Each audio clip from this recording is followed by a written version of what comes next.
Certo. Na sua fala, me lembrou muito não uma expressão, mas um pensamento assim que o problema não está exatamente na parte individual da pessoa, é mais um problema estrutural, um problema relacionado à sociedade, né? Porque quando você fala que tudo se resume a ele ser agressivo, por exemplo, assim, sempre tem um motivo para, pelo menos eu considero, a pessoa ser agressiva. Por exemplo, um contexto social, né? Não dá para, por exemplo, achar que a pessoa vai viver num lugar que basicamente.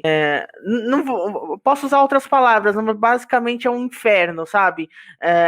Em questão de relacionada à área de milícia, por exemplo, de polícia corrupta, a questão de acessos também, que torna a vida da pessoa cada vez mais difícil e esperar da pessoa um comportamento assim, como se fosse um senhor bastante educado, né? Com um gentleman, né?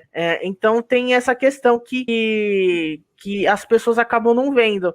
E durante a sua fala, eu acabei lembrando de uma outra coisa, a questão da representatividade dos autistas, não só dentro do ativismo autista, mas na questão de pais e mães falarem de autismo, né? Muito se fala nessa questão, nesse senso comum de que o autista é um menino branco heterossexual que no caso até não chega aos 18 anos, porque se chegar aos 18 anos vira pó de pirim-pim-pim, né? Eu queria que você comentasse sobre esse senso comum de que o autista ele é só gente branca. Eu sei que basicamente não é que tem todas essas barreiras. Eu queria que você comentasse um pouco sobre isso.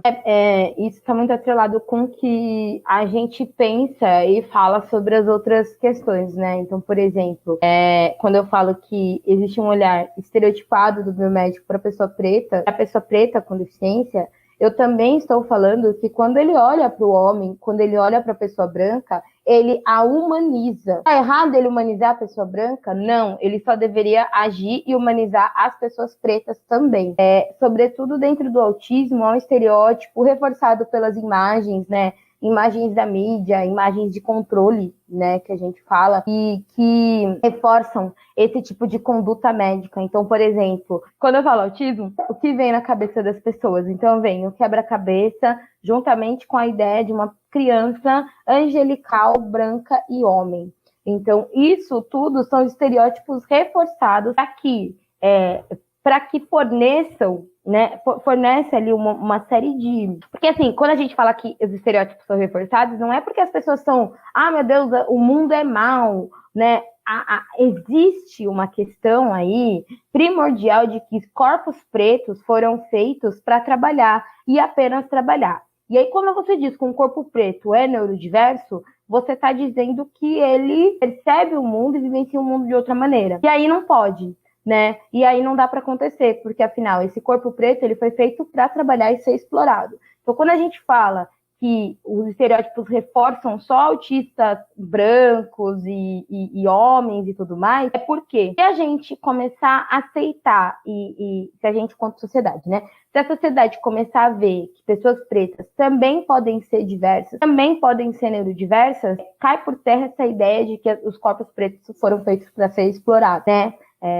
Não cai totalmente, mas um pouco vai dar uma questão aí. Isso é uma das questões. Outra coisa que é importante pontuar é que quando a gente fala, não é só a vivência na sociedade que torna uma pessoa agressiva, as violências. Então, por exemplo, no caso do meu aluno, é muito engraçado, porque ele é muito agressivo, mas aí as pessoas, para conter a agressividade dele, agem com mais violência. E aí, ok, gera um ciclo de violência. Você está querendo dizer para uma pessoa não bater, não ser violenta, sendo violenta com ela, violando inclusive direitos humanos dessa pessoa, aí não dá para entender muito bem como que isso funciona, como que isso se desenha na sociedade. Então, é importante a gente, quanto sociedade, começar a entender que reforçar estereótipos de autistas brancos, homens, né? A gente está apagando uma série de pessoas, um monte de uma população que pode ser neurodiversa e pode ter diagnóstico. E não tem, né? Porque não tem esse olhar. A gente está dando munição para que os médicos que agem dentro da lógica do modelo biomédico continuem agindo nessa lógica e justificando a sua lógica extremamente racista, capacitista, machista e por aí vai. Então, é importante a gente reforçar o tempo todo, endossar o discurso, né? Dar visualização, dar reconhecimento para as pessoas pretas autistas que estão surgindo e falando das suas demandas, porque isso faz com que a gente consiga um alcance grande de pessoas que entendam que pessoas pretas precisam e são diversas. Nós não somos uma caixinha que só podemos falar de racismo, é só o racismo que nos atravessa. Racismo, capacitismo, o machismo são atravessamentos muito duros e que perpassam na nossa vida. O racismo já é extremamente violento, mas o machismo também, o capacitismo também, né? E a misoginia também.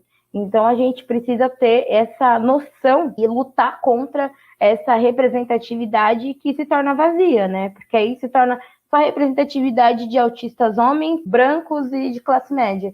E aí nós, com as nossas demandas, com as nossas vivências, somos deixados de lado.